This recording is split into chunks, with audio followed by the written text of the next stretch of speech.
with a wonderful talk, with wonderful slides of Francis about how to multiply matrices.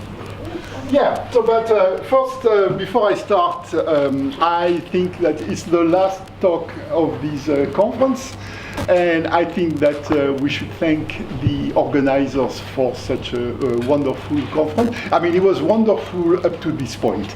Well, yeah. And so I would like to say, and just in case we forgot, there is Tang, there is Stavros, there is Vu in the back. He's a little shy, but I think he seems to have done quite a few things here. And at the same time, we should also thank the people who provide the support for the conference, like the Institute of Mathematics in Hanoi, Zwitan University, and I think that the staff of the hotel has been wonderful in my interaction with them. And I think if the organizers talk to them or something, you could perhaps convey our thanks as well. Yeah. Okay. So thank you, organizers. That was really great.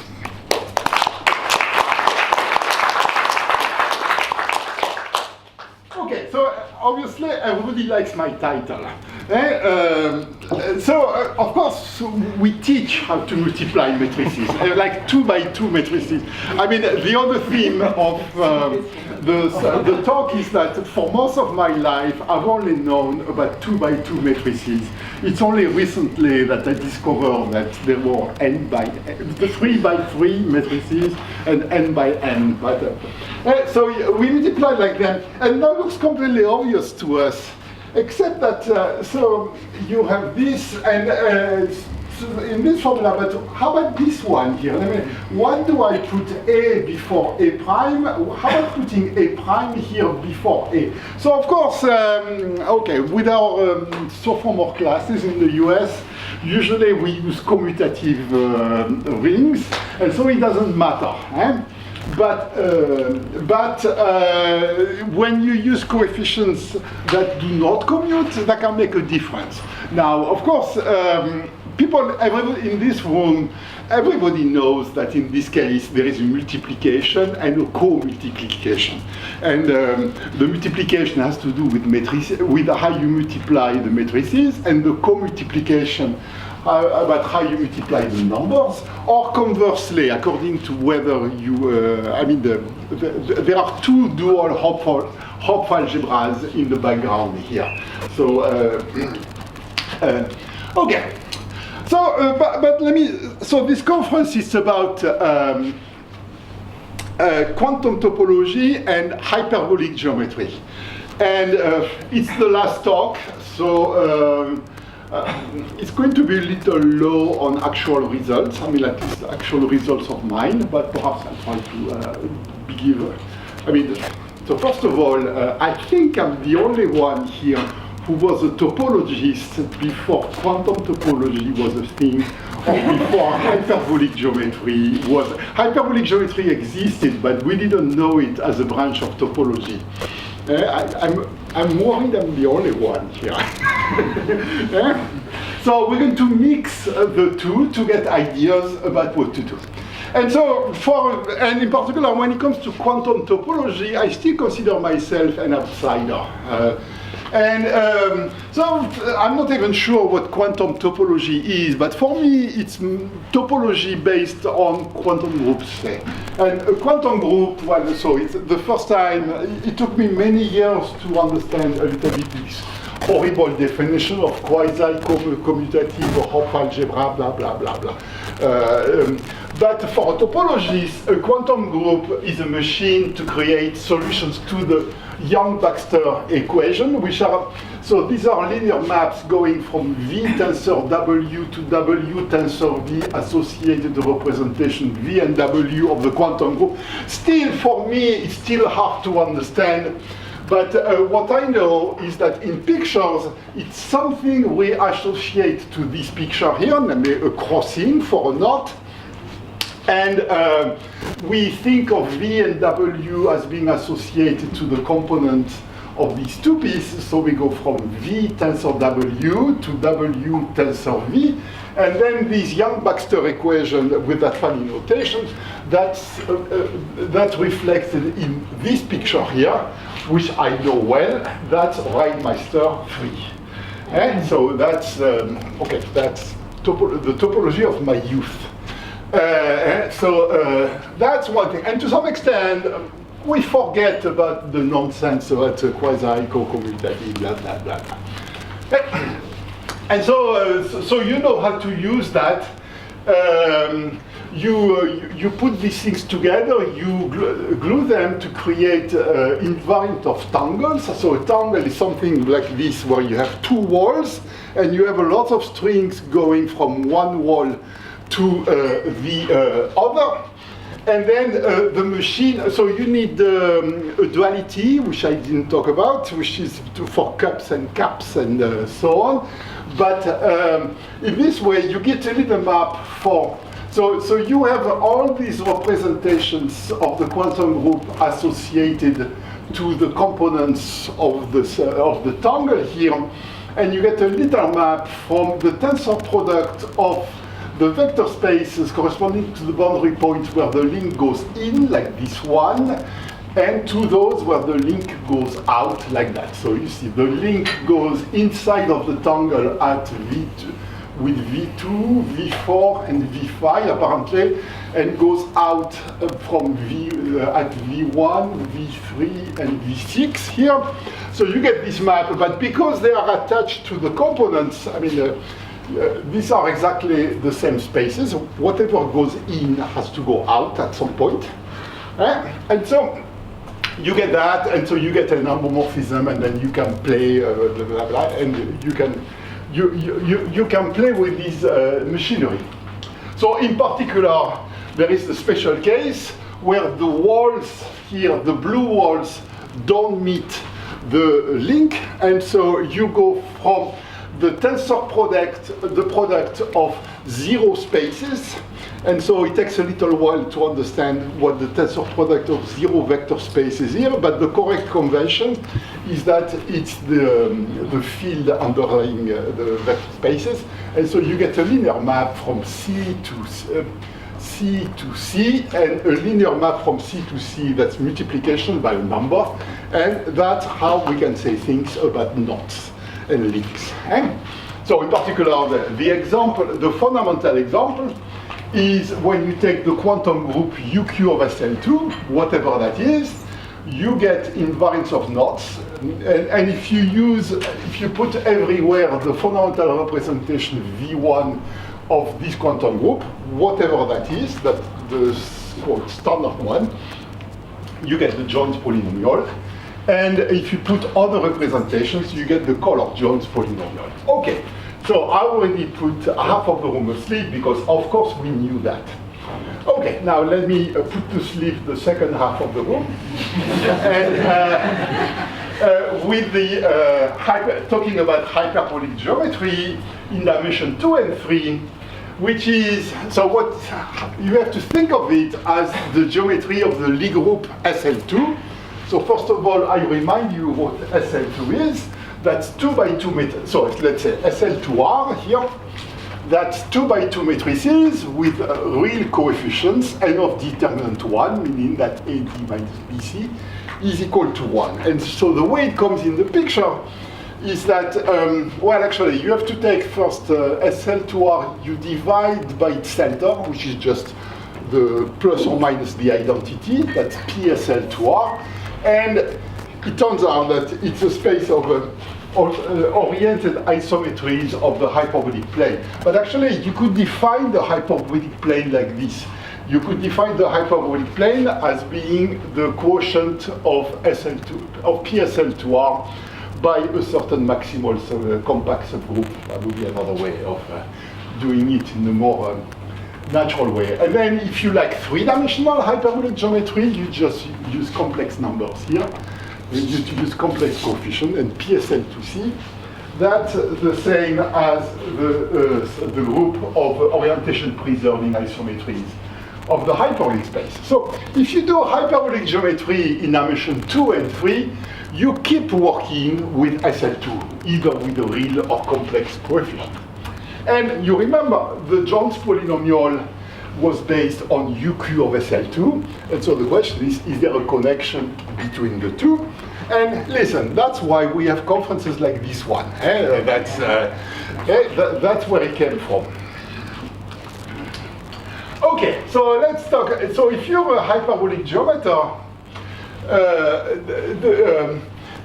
what do you study? Well, essentially you study surfaces, even if you're doing three-dimensional hyperbolic geometry. And so Helen was doing the one-puncture torus or something. Let's take something simpler, like the sphere minus finitely many points. Let's say 5 points, or if you want the plane, minus 4 points, like this.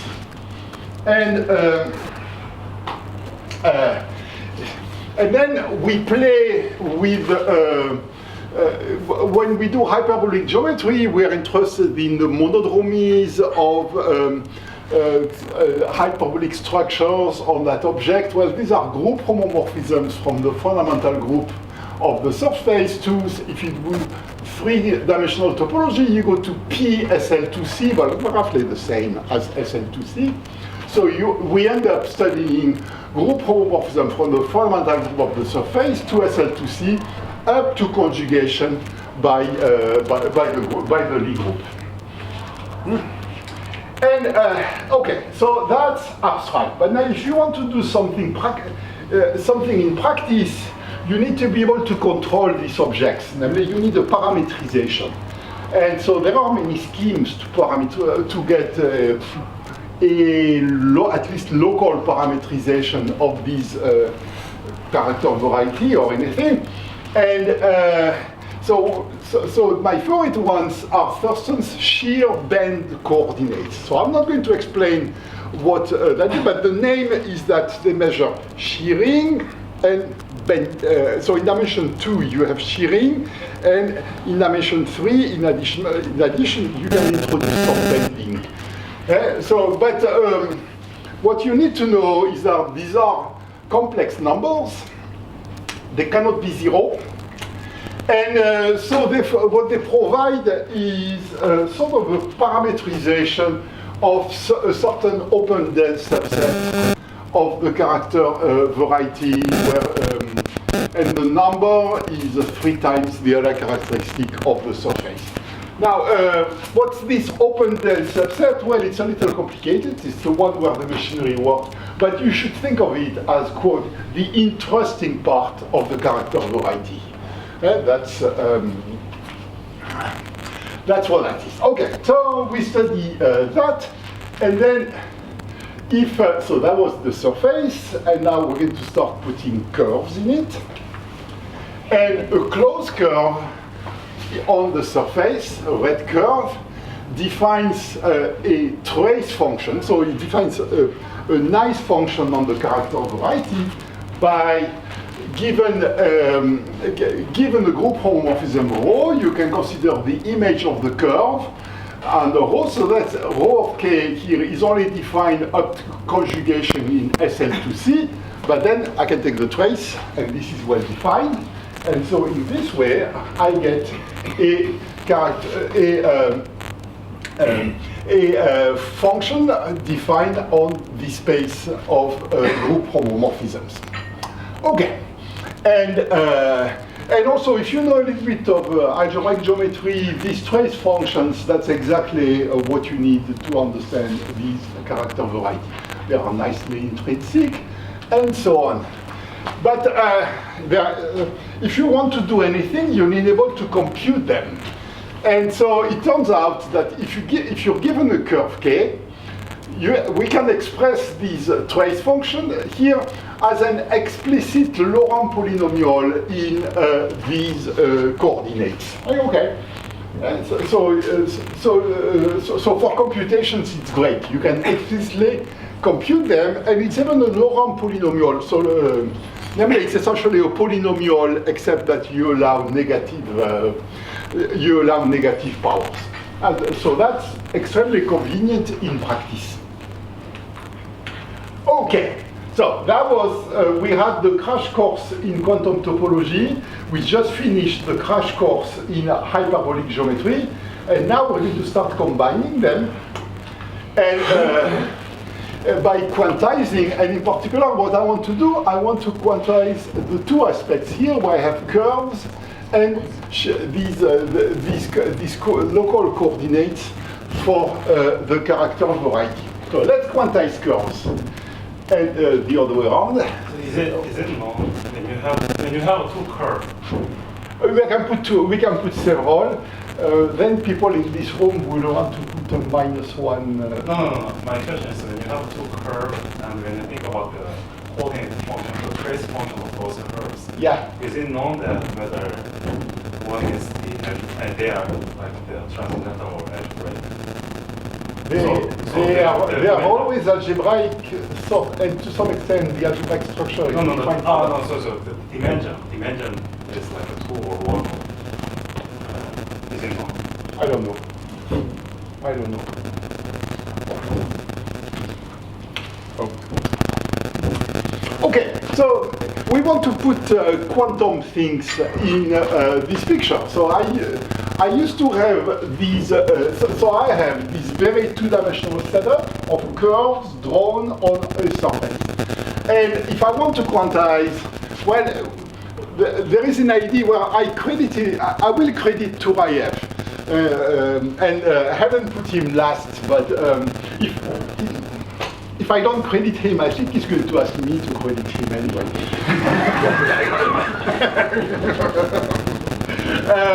But I think he's right. He's the one I had the insight.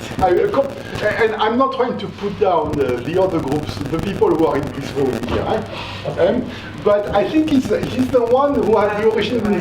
What? We have to do it.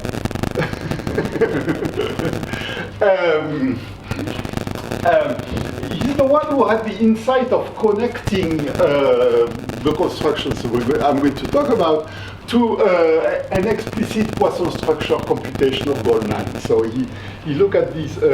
So he saw the connection between the Kauffman bracket skein relation and the Poisson structure and the Poisson bracket of the trace functions that Goldman had computed. And now, on the other hand, there are the other groups mentioned by Helen who put this in a solid mathematical foundation, much better than Tourayev did at the beginning. Don't repeat that. Okay, so you replace curves by knots. You see what's happening here. Crossings, over or under crossings. So you go 3D and you replace that by knots drawn on the surface, or if you want, or more precisely, knots in a three-dimensional thickening of the surface. Okay, that's the first idea. The second idea is that, so that was the first ingredient, curves. And then the second ingredient, we had these shear bend coordinates. Again, whatever they are, I didn't define them, but what I was going to say is that, what I need to say now is that each of them, x1, so remember I had x1, xn, each of these xi is associated to an edge of an ideal triangulation of the surface. So an ideal triangulation is a surface, of the surface is decomposition into triangles where the vertices are in the punctures, like here. So that's an example of an ideal triangulation of the four times punctured plane with 1, 2, 3, 4, 5, 6 triangles and a certain number of edges, 9 I think. And so they are associated to these edges. And then the idea of quantization comes from Fock and Chekhov, I think originally Fock. And again, there is some deep mathematics behind that, which is a computation of a certain Poisson structure This is mostly by Penner, although the key technical ideas were originally due to Wolpert. And actually Fock needs also credit for replacing that, putting that in the appropriate framework. And so what you do is that you replace the shear band coordinates of the classical setup, namely commuting variables, by non-commuting variables. They are Q-commuting, so what that means is that they satisfy a Q-commutativity relation of this one, where you exchange the order, you get a Q square, in this case, and whether you get Q square or Q minus 2. So first of all, if the edges are very far apart, like this one and that one, the corresponding variable commute. And the only time when they don't commute is when they are in the same triangle. And here the same triangle and meet at, you say, so you get this relation when you go clockwise from EI to EJ, or you get a minus 2 here when you go from the corresponding edge xi to the other edge ek by going counterclockwise. So it's a clockwise, counterclockwise phenomenon, which gives you the sign. Okay. So recall, let's backtrack. You remember that in the classical setup, if I have a closed curve drawn on the surface, I get an explicit Laurent polynomial, which expresses the trace of rho of k in terms of the shear band coordinates of the homomorphism rho. And now what I'm going to do, I'm going to go quantum. And so the way you go quantum is by introducing crossings here. That's you see what's happening in my picture. And then also you're changing the ring of commuting, this ring of polynomials in commuting variables to a ring of polynomial where they commute up to a Q factor, which is well defined. And then, so by the way, an object like this has a very nice algebraic structure. It's well understood. It's called a quantum torus. And then Helen and I mean, we have this pretty, what ended up being a pretty useful result. That's our first, oh, that's interesting. Normally this is gray, yes. Anyway, this is irrelevant, but it's a little confusing. So we showed that there is a way to deform the previous construction by constructing for every knot like this, we associate a Laurent polynomial in this Q commuting variable, and in a way that is well behaved.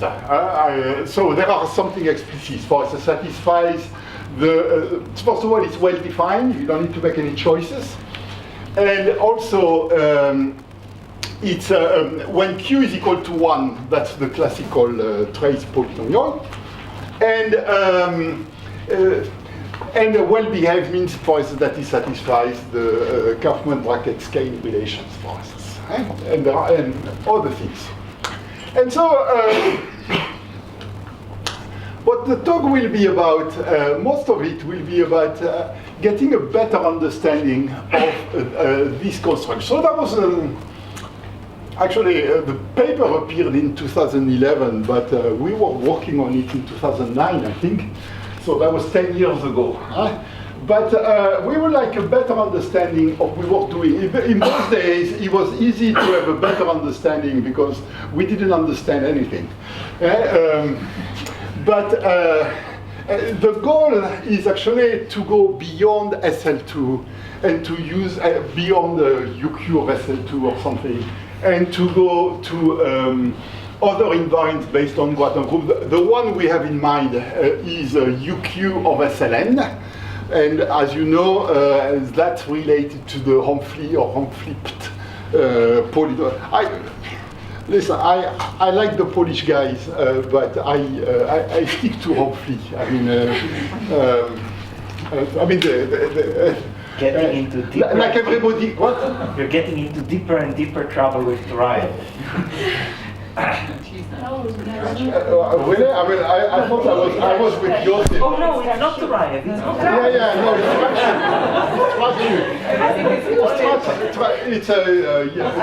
it's Proshetsky and Twachuk. I mean, I haven't seen Twachuk in a long time, but Joseph, you know, you cannot offend him, right? Yeah. So that's the one I sort of have in mind a little bit. Okay. And so in particular, and why would you like to do that? It's because, so what would be a generalization in the case of SLN, for instance? So I'm going to go back to this at the end of the talk if I have time. But so we have, we similarly have a character variety with homomorphisms in SLN, and it admits a parametrization by coordinates, which are the Fock-Goncharov coordinates. They look very much like the Shear-Bell coordinates, but there are many more. Previously, I had for the dimension, there was a 3 here. It's now I have n square minus 1. N square minus 1 grows quadratically with n. It gets big pretty quickly. And you have this phenomenon that the trace, you can express it as a Laurent polynomial in these coordinates if you do it right. And Fock and Goncharov, so it's the same Fock, but it's different co-author now with Goncharov. They also construct a deformation, a quantum deformation of these, they probably don't call them Fock-Goncharov coordinates, but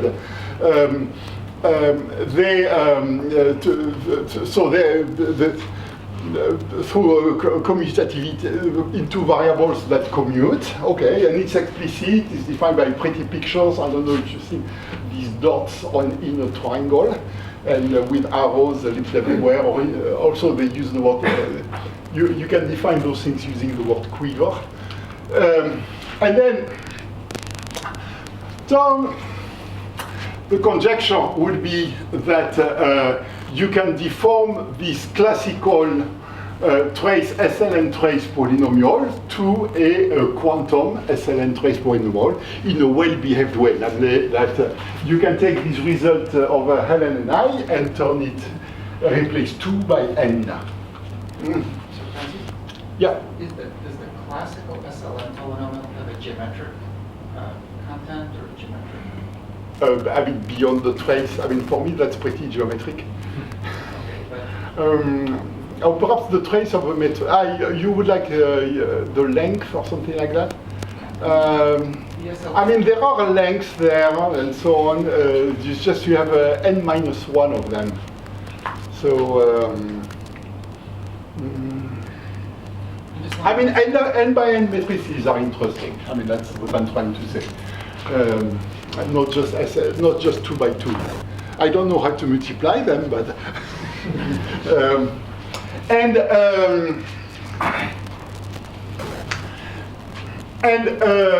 yeah. So for SL2, actually, it's not very hard once you have the construction. Actually, we figured it out after the fact. That was not the goal, but we have this embedding of the skein, the Kauffman bracket skein algebra to this quantum torus. So that was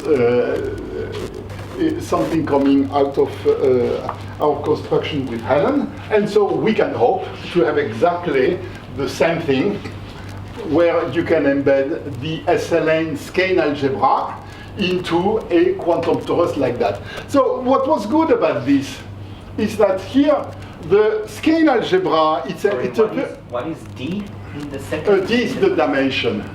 And then it's n squared minus 1 times the other characteristic of the surface. I cannot use n anymore because of SLN. Yeah, should have. Okay. And so what's good about this embedding is that the skein algebra is nice. It's well defined. It's defined. It doesn't depend on choices and so on. On the other hand, it's hard to do anything with it. on the other hand, the quantum torus, well, the algebraic structure of the quantum torus is nice. It's easy to do computations. However, you need to choose the triangulations. There are also all kinds of technical things that I hid in my presentation. This is badly, this is not intrinsic enough in practice. So this is intrinsic but hard to deal with. This is not intrinsic, but it's easy to do computations. So that's why it's useful to have a map going from here to there, because then you can do the computations here. And actually, Helen and I later, we use that to do computation, blah, blah, blah. And then, of course, the Tang come behind us, and then he can do the same computations, but without doing here. But to the other hand, that's where we got our insight, definitely. So it's useful. So we may want the same thing for the SLN scale algebra. Now, what's that? Well, it's very easy to know what that is if you're going to Quignon next week, because Paul Wedrich, I think, is, where is Paul? That's what you're going to talk about, right? So Paul Wedrich is going to give a mini course on that. It's something where you have to go a little, I suspect you have to go beyond knots and links, and that you have to do something with webs that will be there, right? Yeah, unfortunately. So if you don't like webs, there is something else which is just above, I think of it like a covering, which is the Humphrey skein algebra, where you take knots and links and you only kill the Humphrey skein relation. That's something which is a little bigger. It has fewer relations.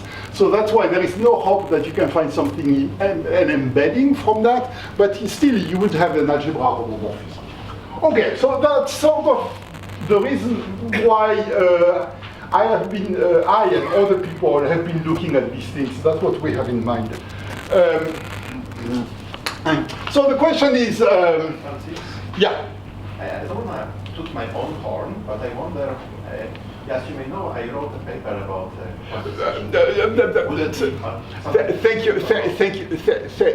thank you, and I use it as references myself. Yeah, so you can, not only you can listen to Paul, but you should also talk to Adam. But I'm mostly interested if this, my object would fit into your picture. Ah, okay, yes. I mean, yeah. So what are you talking about? Are you talking about your thesis? No, I mean, which... I have a paper about quantization of SLN character variety using webs. Yes, that one I know. Yeah, that one that's the one I use actually. There are competitions with people who are almost in my department, and I usually use yours instead of theirs. Yeah, so you should read. Adam has two papers. He has the non-quantum paper, and then there is a quantum paper after that. Yeah. But I'm still trying to ask a question whether this object would fit into your slides. Of course, because there are no theorems, so yeah, certainly it's a kind of mathematics I have in mind. Yes, yeah. Since we're talking now about sort of well, how much credit do you need?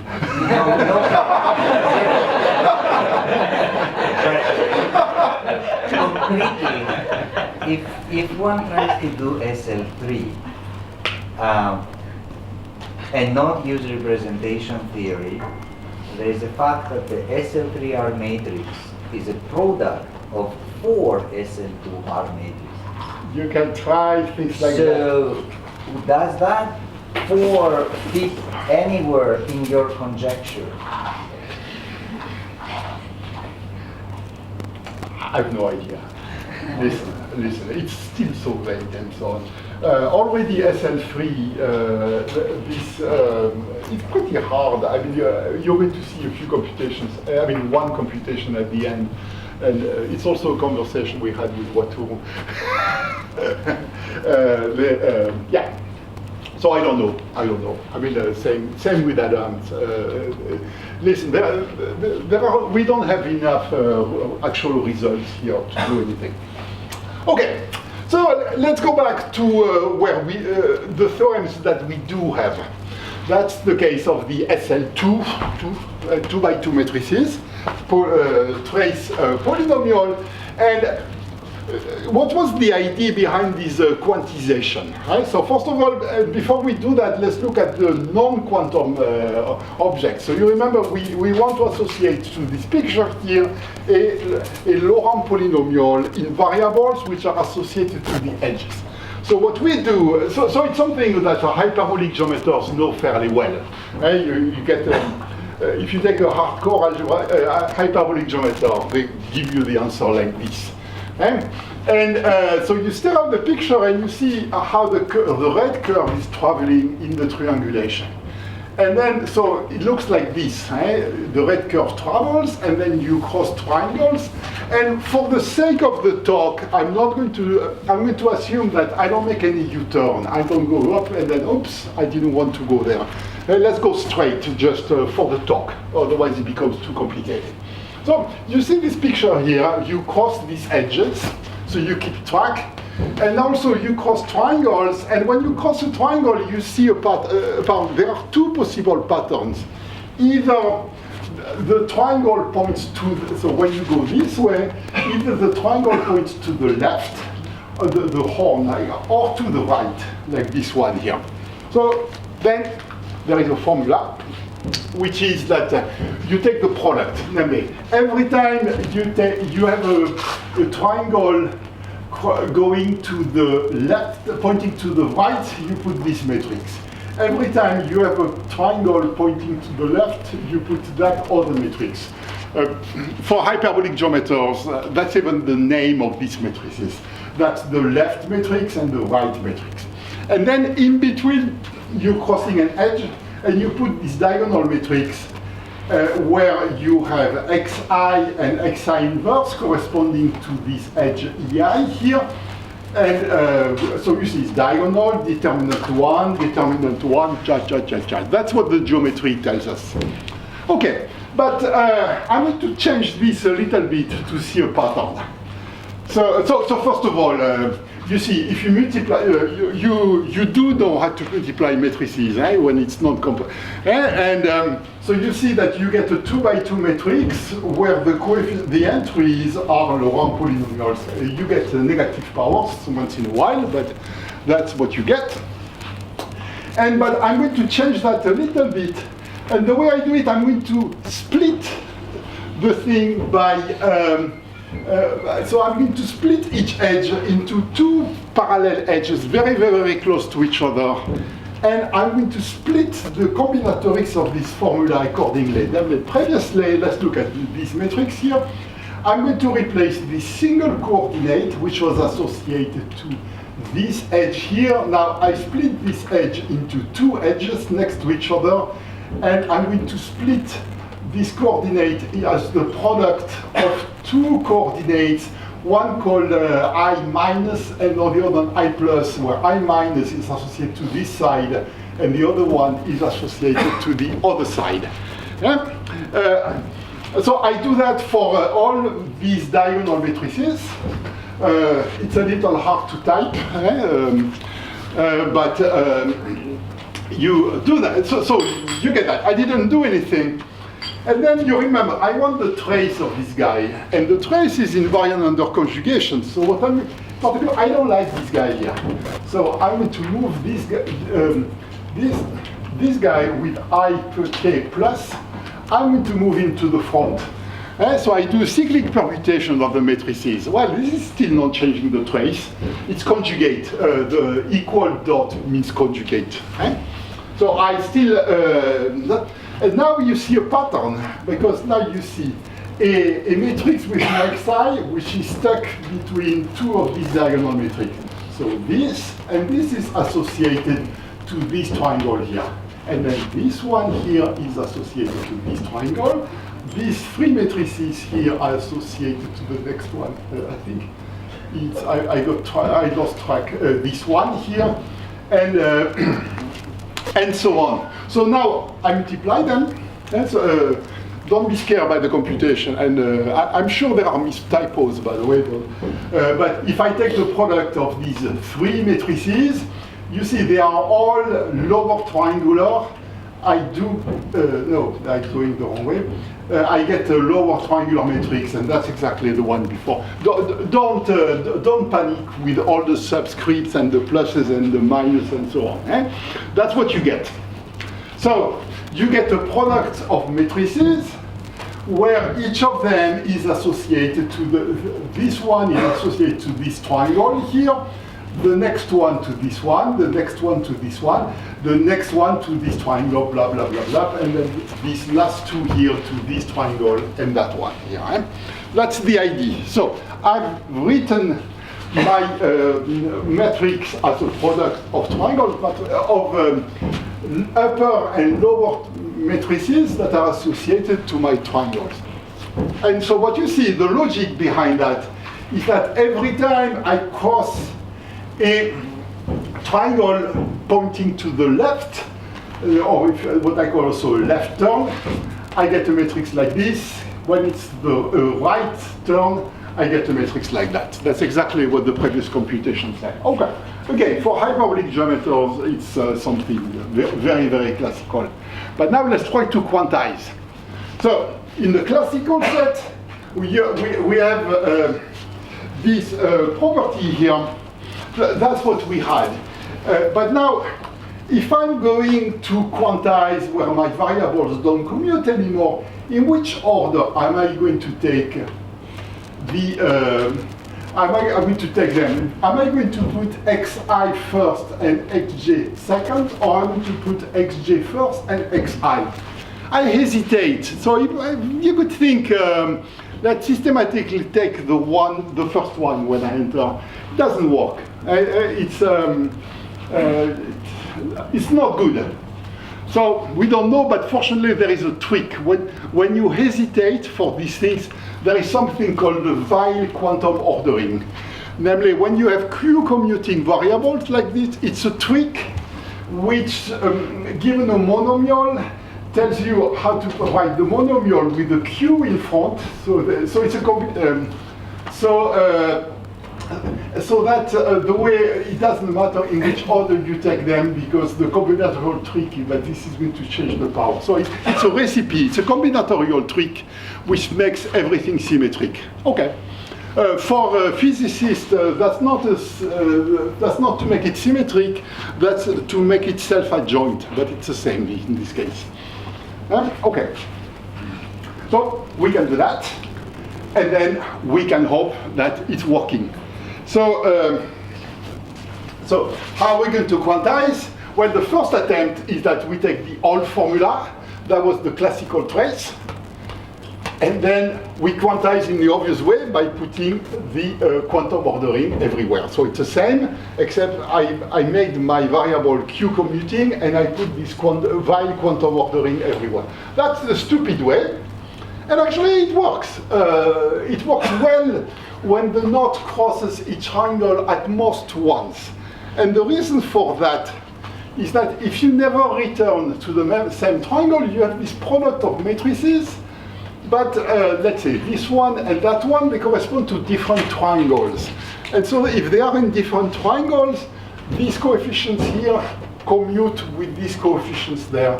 So you don't have to worry, you know how to multiply matrices when the coefficients commute. That's sophomore algebra, sophomore linear algebra. So absolutely no problem when you do not cross the triangle at most once. But on the other hand, in the general case, tough luck, that doesn't work. And yeah, so I repeat this comes from the fact that when you multiply two matrices, you don't know whether you're supposed to put the coefficients of A first or second. And what's true is that if you put the quantum ordering, it's not going to work. It's not going to be well behaved. So, doesn't work. Personally, so that's the first attempt, and it fails. And actually, I was stuck there for couple of years, I think at the same time, Fock was trying to do the same thing, I know, and not working well until I started working with Helen. That was the big success. Who obliged me to think about the problem in a different way. So first, so how are we going to do this? Well, so we start with this picture, and then we're going to split the triangulation as we did before by inserting a teeny strip along each edge like this. I see that I forgot to do it here. There should be another one here. I forgot it. And then we start thinking in dimension 3 really. So what you do is that whenever you cross a triangle, like 3 times here, you decide that the strands sit in. So you remember, this is the thickness. So you have a third variable going. There is a z coordinate going in that direction. And you want the strands to sit at different height. So here it's sort of obvious. You need this one at the bottom, this one at the top, in the middle, and this one at the top. But here, you don't know which way you would do it, right? So pick one. Pick one. Pick a standard. Pick whatever elevation you want. You can decide, for instance, this one is at the top, this one is at the bottom. Here you could say this one is at the bottom, this one is at the top. Well, it's just like that. And now to do that, you may need to have some mess. In particular, you could have U-turns, which I neglected. So you push all the mess above the teeny strips. It's hard to draw, but you put the mess. That's where you put the mess. No. Here comes the idea.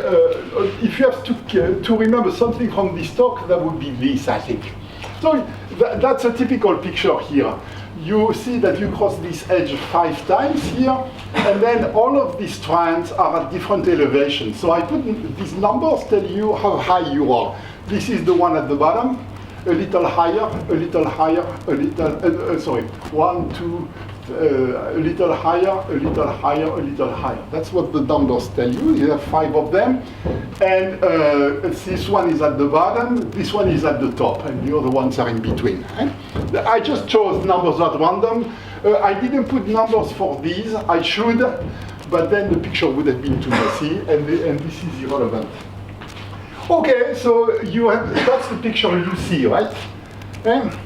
But what you have to do is really think in 3 dimensions, not just 2 dimensions. I mean, instead of sitting where you are, you're supposed to come here and you look from here. And so if I do that, what is this? This is my eye. What do you see? What do I see? Well, here I see 2 walls, and I see this. I have 2 blue walls.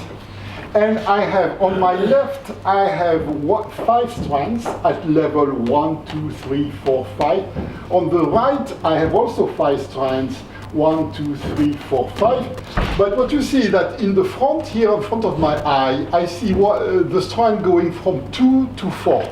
So going from 2 to 4, and that's in the front. And then the other one goes from 1 to 2. And then here, the next one I see goes from 5 to 3, and it's behind this one. And then let's say this one, which is behind everybody else, goes from 3 to 1, and you see how it's behind everybody. So what do you see here? You see a tangle. So originally, that looks very 2-dimensional, but by looking from the side, taking the side view, you see a tangle. And that was the solution. That's what unlocked everything with Helen. Okay, and so how do quanta, because now what you do, once you've done that, first you start with the naive formula, what I call the first attempt with quantum ordering. But then we put scalar corrections corresponding to those tangles. And miracle, it's independent of the choices. Namely, I had to put my knot in good position, choose elevations. It doesn't depend on the choices. And so, and how did you, Yeah, and of course all of this was done by trial and error, and no understanding at all of what we were doing. But it's independent of the choice. For instance, the moves inside of the tangles, even that we did by hand. We didn't know what we were doing. We're going to see that now it's become more obvious. And then you have other moves going from position which involve interactions between triangles and tangles, like this one or this one. And also you have moves where you change the elevation. So if this guy was at the elevation I and this one at elevation I plus 1, you can switch the elevation. When you do that, that means that they were like this. And then when I move one to the other, you see in the tangle picture, this is going to introduce a crossing here on the side view and a crossing here on the other side view. So there is quite a bit of topology there. And so, as I said, the original proof was brute force with a case-by-case analysis. But now there is a new, sort of a new proof. It doesn't completely work well. So Qintao and I have been thinking about this for a while, and it's sort of working a little bit. So the output right now is that it's valid for all colorings of the knot by commute. So first of all, it involves the dual SL2Q of the quantum group UQ of SL2. It turns out, so people are very familiar with UQ of SL2, which is a quantum group, but it has a Hopf dual, which is SL2Q, which people don't like as much, but actually they should. It's much better behaved, except it's you need to put co everywhere. That's a little annoying. And so then that works for colorings, but all kinds of comodules. So what's this object?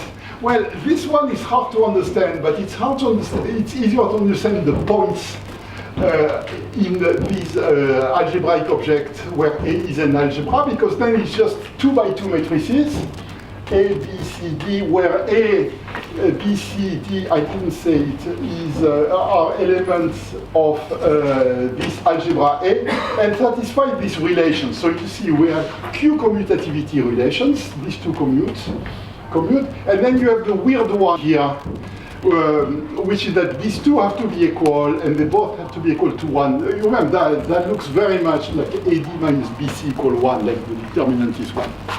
Okay, how much time do I have left? Where do I stop? So actually it's about the end. Yes, okay, let me give me 5 more minutes. So the key observation, which it's Cassel who put us in the right direction, is he looked at our correction factor and he said, oh, I know that guy. That's the braiding coming from the fundamental representation of SL2Q. He recognized the formula, whereas we had no clue what was happening. And the second observation, which is much easier, is that our blocks, they do satisfy the relations that were on previous slides.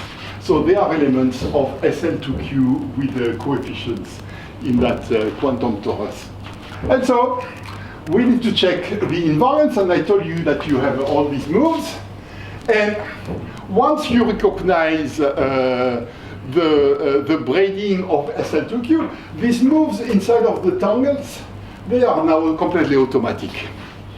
These interactions, that's actually a property, you can see them as multiplying 2 by 2 matrices.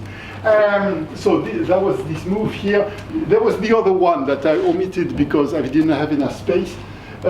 Same thing. And then the elevation changes, that's actually the more exciting one for here. This one doesn't quite work well yet, but I think it will soon.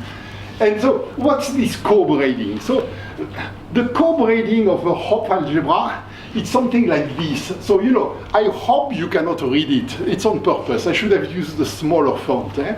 For me, it's really hard to understand. It has multiplication, co-multiplication. It's like Vietnamese. You know, there are some people. I met a lot of people here who are fluent in Vietnamese. But for me, it's a problem. I mean, it's something I have a hard time understanding. It's the same here, right? So if you're not used to it, it's very complicated. However, it's like Vietnamese. You use Google Translate and you can translate, right? So in this case, you sit down, you put commules, blah, blah, blah, blah, you translate, and this statement here, that gives you that one. Automatically, it's this one here, that is here. So that's much no work, right? So so that worked well. And then Anna mentioned that she has a student, Chris Putira, who's going to be on the job market, and you should seriously consider Chris, but you should also consider my student Dan.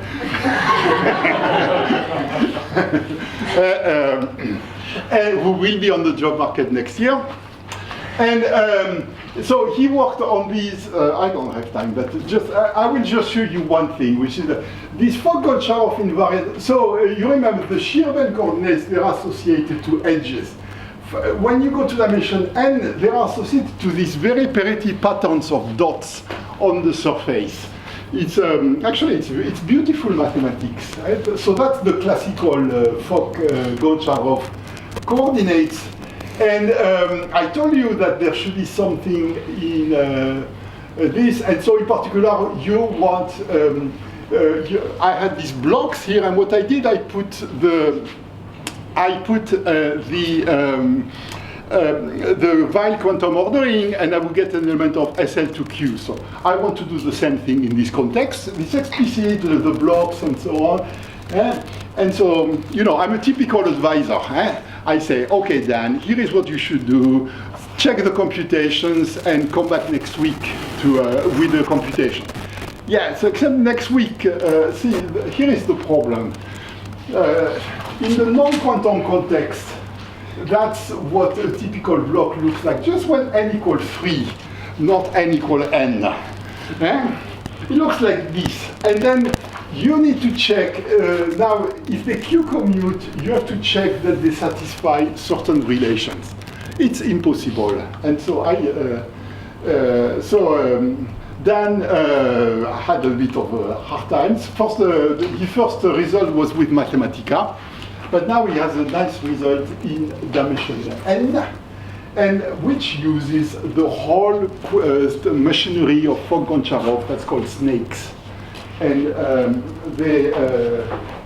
and to some extent, that's what's attractive in the kind of mathematics people have been talking about this semester, is that you borrow ideas from many different areas. I'm not going to do that. What I'm going to want to say is come on you.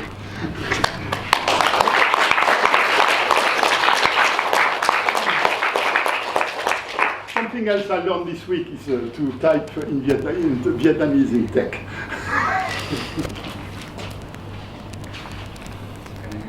Yeah, time. Yeah, so I have this triangular decomposition for SL2. So I just decompose the skein algebra just by using, just down to the triangle. And from there, I can recover your quantum trace map because just define things only on the triangle. And now with SLN, with algebra, we also have triangular decomposition. So I hope that we probably can also define something similar. Also, Dan has been reading your paper and the case, so I showed you the case where the definition of co-braiding gives automatically what we wanted. There's the case which I don't know how to do it, but or to do it nicely. For SL2, you can always do things by hand. But Dan has read one of your papers with the braided tensor product. This idea is due to Majid. And that will probably play a role at some point. But this is a case where Dan is the one who's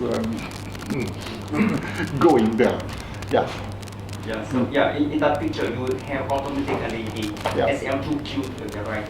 Mm-hmm. Yeah. And Dan is aware. Dan is following what you guys are doing. Yes. Paul. Do you expect excellent quantum traces for different n. I mean, listen, I have so little perspective that I don't expect anything, but I know that people are interested in seeing what happens when n goes to infinity. And so I don't have any idea, but I have a motivation. I mean, that's the motivation behind these things. That's okay. If there are no questions, let us thanks again, Francis and all organizers for this beautiful conference. And the